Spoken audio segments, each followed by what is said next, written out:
హైదరాబాద్ లో 41వ రాష్ట్ర స్థాయి బ్యాంకర్ల సమావేశం జరిగింది. ఈ సమావేశానికి ముఖ్య అతిథిగా డిప్యూటీ సీఎం భట్టి విక్రమార్క హాజరు కాగా వ్యవసాయ శాఖ మంత్రి తుమ్మల నాగేశ్వరరావు పాల్గొన్నారు.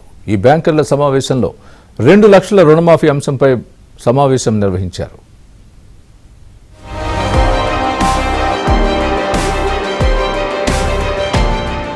దేశంలో తెలంగాణ శరవేగంగా అభివృద్ధి చెందుతున్న రాష్ట్రమన్నారు deputy CM Bhatti Vikramarka.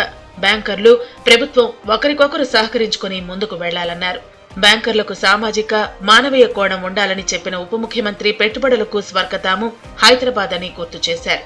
Bankers కు పాజిటివ్ దృక్పథం లేకపోతే ఏ రాష్ట్రం అభివృద్ధి చెందదని, నిరుపేదలు, మధ్యతరగతి వర్గాలకు రుణాలు ఇచ్చేందుకు బ్యాంకర్లు ముందుకు రావాలని డిప్యూటీ సీఎం భట్టి విక్రమార్క కోరారు. రీజనల్ రింగ్ రోడ్డు నిర్మాణంతో తెలంగాణ రూపురేఖలు మారిపోతున్నాయని, వ్యవసాయ, పారిశ్రామిక రంగాల అభివృద్ధితో తెలంగాణ రాష్ట్రం అభివృద్ధి చెందిన దేశాలతో పోటీ పడుతుందని ధీమా వ్యక్తం చేశారు.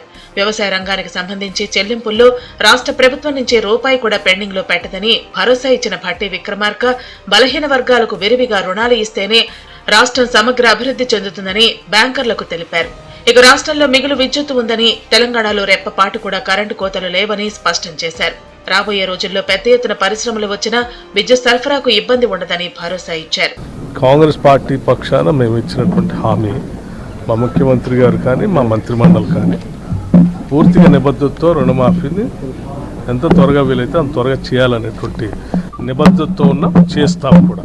వ్యవసాయానికి సంబంధించినటువంటి రుణము, తర్వాత వ్యవసాయ రైతులకు సంబంధించినటువంటి టైమ్లీ లెండింగ్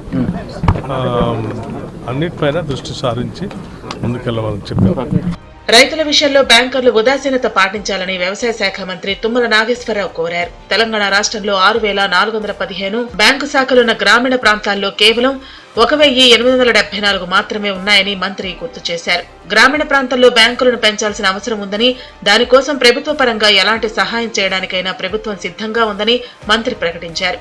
వ్యవసాయ రంగంలో మౌలిక సదుపాయాల కల్పనకు ఇచ్చే రుణాల శాతము కూడా పెంచాల్సిన అవసరం ఉందని మంత్రి తెలిపారు.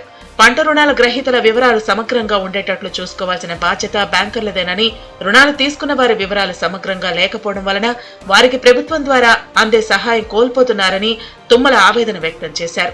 రాష్ట్ర ప్రభుత్వం ప్రతిష్టాత్మకంగా చేపట్టిన ఆయిల్ ఫామ్ సాగుకు బ్యాంకుల నుంచి ప్రోత్సాహం కరువైందని తుమ్మల తెలిపారు.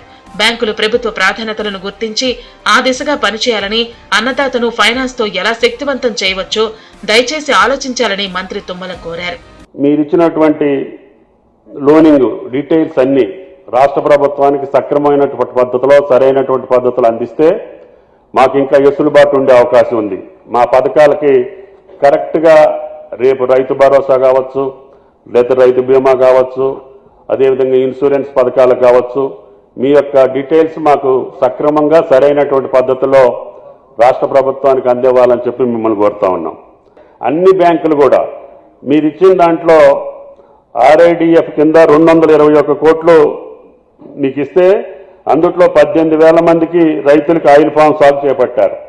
అందుట్లో మీరు ఇచ్చినటువంటి సహాయం 50 మంది ఉన్నారు. 18,000 మంది రైతులు ఆయిల్ ఫామ్ సాగు ప్రారంభిస్తే బ్యాంకులు ఇచ్చినటువంటి సహాయం 50 మందికి ఉంది. అది మీరు ఒకసారి గమనించాల్సినటువంటి అవసరం ఉంది. ప్రభుత్వం తరపున బ్యాంకర్లకు ఎలాంటి సహాయం చేయడానికైనా ప్రభుత్వం సిద్ధంగా ఉందని, బ్యాంకర్లు సైతం ప్రభుత్వ ప్రాధాన్యతలను గుర్తించాలని ప్రభుత్వ ప్రతినిధులు బ్యాంకర్లను కోరారు.